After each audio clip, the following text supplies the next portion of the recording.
My husband is furious at our daughter for turning down a boy after his accident, and now he's calling both of us shallow and ableist for defending her choice.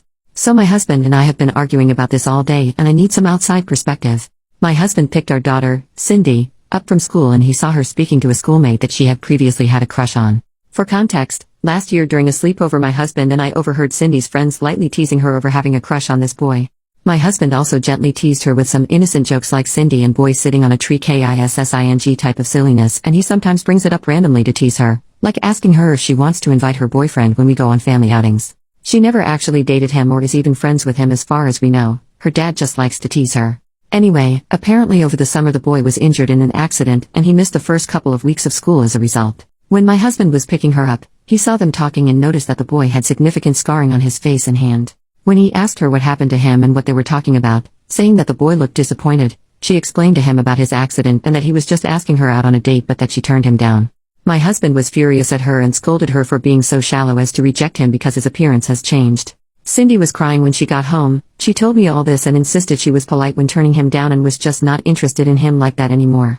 I told my husband to apologize to our daughter and that he never should have made her feel bad for turning down anyone's romantic advances. I told him that our daughter is old enough to decide who she is attracted to and it would be cruel of her to have said yes out of pity, thus leading him on. My husband is now saying that he sees me differently and that I should be ashamed for teaching Cindy to be a shallow monster and ableist. He is also angry that I undermined him when he was scolding our daughter and says we should not undermine each other's authority when disciplining our child. I was not doing it to undermine him, I just think it's not healthy to make our daughter feel guilty and shamed for not being interested in someone. I do feel bad for the boy but I don't think it is anyone's place, neither mine nor my husband's, to tell Cindy she has to date someone or she's a bad person. Am I out of line for thinking this? Because my husband seems to think so. Update 2 days later. Hi everyone. I got a lot of responses yesterday and I thought I should update on what happened since I posted. I wanted to address some things first that I saw in the replies. 1. Many comments were either implying or outright saying that if my daughter's reasons for turning down the boy, I'll call him Sam, were primarily because of the change in appearance after his accident, then that would mean my husband was right that she was a shallow monster and I was enabling her. This didn't sit right with me and hurt to hear. But people also pointed out that if the roles were reversed, and it was my daughter whose appearance had changed and was then rejected by a boy, then I would probably be livid at the boy, right? These comments stuck with me and really made me think more deeply about this whole situation, and I'm really glad I was asked these things because it made me realize what lessons I wanted my daughter to get from this situation. I realized that although I would be upset if this happened to my daughter, I would not be upset at someone for rejecting her so long as they treat her with respect and dignity. I would be upset at the unfair situation she was in, but I would never expect some random person to make it their mission to rectify this injustice at the expense of their own autonomy. I would instead comfort my daughter and explain to her that people are like puzzle pieces, not all of them fit together, and that just because a boy she liked wasn't her puzzle piece does not make her any less valuable or beautiful, and one day she might find someone who does fit well with her. 2. The lesson I wanted my daughter to learn from this was that she was not shallow for rejecting someone romantically regardless of the reason, even if it was physical. That everyone is owed human decency and respect, but not romantic affection.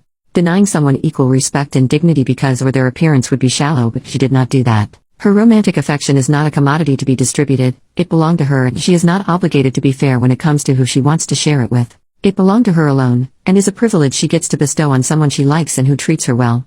3.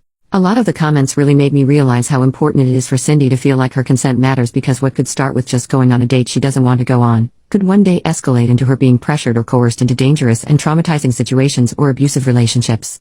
Thank you so much to the commenters who shared their stories, which helped me realize how important this was. 4. Some people claimed that I would likely leave my husband if his appearance changed, but sorry to disappoint you guys because I would never do such a thing.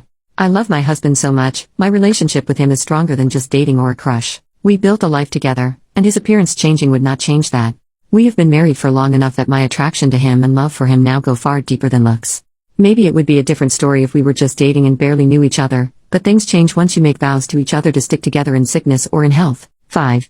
Many people are claiming that my husband is a monster and abusive. It may seem that way if all you know about him is this one situation, but he is a full human being. He does more for this family every day than I could ever express in one post. He has issues with anger and that he often says things he regrets during. But when he cools off, he is always open to listening and communication. I know now how damaging his teasing of Cindy about Sam was last year, and I will make sure that doesn't happen again, but I assure you all that this is something he has done out of ignorance and not malice. He loves Cindy to bits and would never intentionally do something to harm her. Okay, onto what happened yesterday. Husband woke up and left the house early, so I didn't get a chance to talk to him.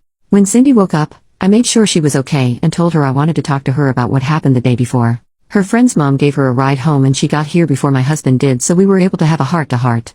I told her that she doesn't need to explain to me or anyone why she changed her mind about Sam, and I explained to her all the things I mentioned above. That Sam was going through something very hard and she should be kind to him, but she does not owe him a date if she is not interested in him romantically. That she isn't shallow and should never feel pressured to do something with someone she doesn't want to do, and that her dad was upset and said things he didn't mean. Even so, he still loves her and so do I. She was starting to cry, so I held her for a while. She told me she was upset more than anything that her dad thinks of her as a bad person. This broke my heart, and so I told her I would talk to Dad about this when he gets home. When my husband got home, I told him we needed to talk about yesterday. He didn't want to at first, but I insisted and told him it was about Cindy's well-being, as she was still upset about it and even thinks that her own father thinks she is a bad person.